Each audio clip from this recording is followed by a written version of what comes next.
अब तो मुझे भी अफसोस हो रहा है यहाँ आने का। मुझे यहाँ नहीं आना चाहिए था। कम से कम ये सब तो देखने नहीं मिलता।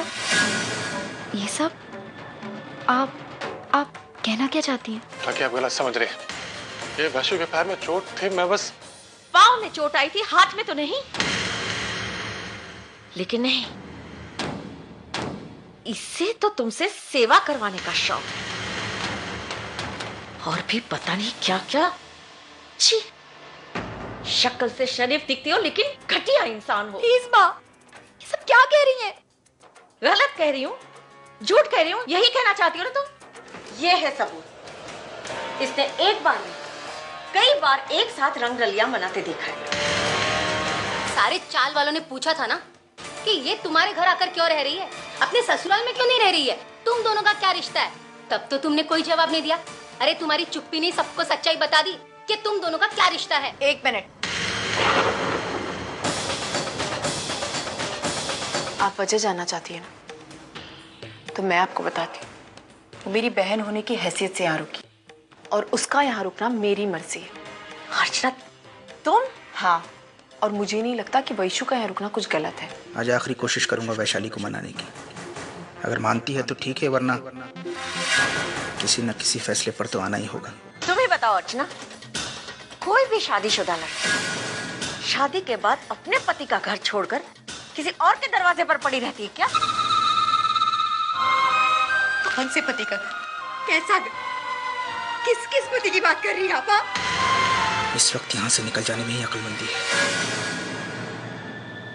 क्या कहना चाहती है आप? हाँ, क्या सुनना है आपको? बोली। नहीं प्यार करती हूँ मैं धर्मेश से, नहीं रहना है मुझे उस घर में। और कुछ? अरे धर्मेश में वो बात ही नहीं है कि मैं पूरी जिंदगी उसके साथ रहूं। मेरी एक भी जरूरतों को उसने पूरा नहीं किया। और कुछ? इसलिए नहीं रहना है उसके साथ, छोड़ रही हूँ मैं उसको। तुम्हें अगर यही सब करना था, 10 जगह पर मुंह मारना था, तो मेरे बेटे की जिंदगी क्यों बर्बाद की?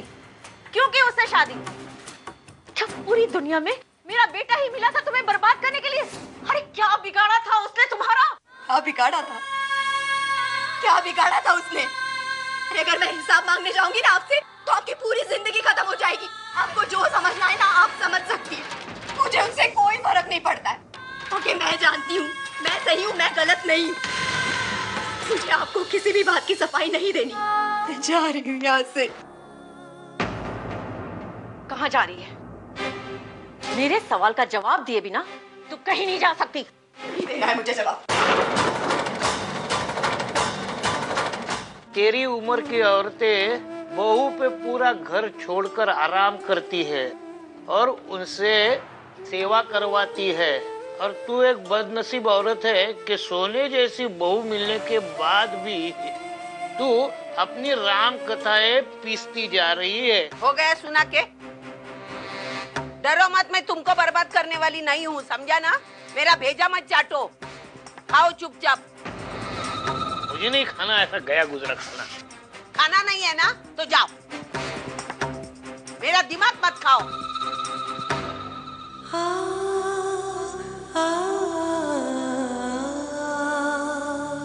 मेरे से नहीं रहना है मुझे उसके साथ। अरे धर्मेश में वो बात ही नहीं है कि मैं पूरी जिंदगी उसके साथ रहूं। मेरी एक भी जरूरतों को उसने पूरा नहीं किया। अब मुझे चाहिए जैसे चाहे मैं रह सकूं, जिस इंसान के साथ चाहे मैं रह सकूं। मेरे सवाल का जवाब दिए बिना तू कहीं नहीं जा सकती। नहीं देना है मुझे जवाब।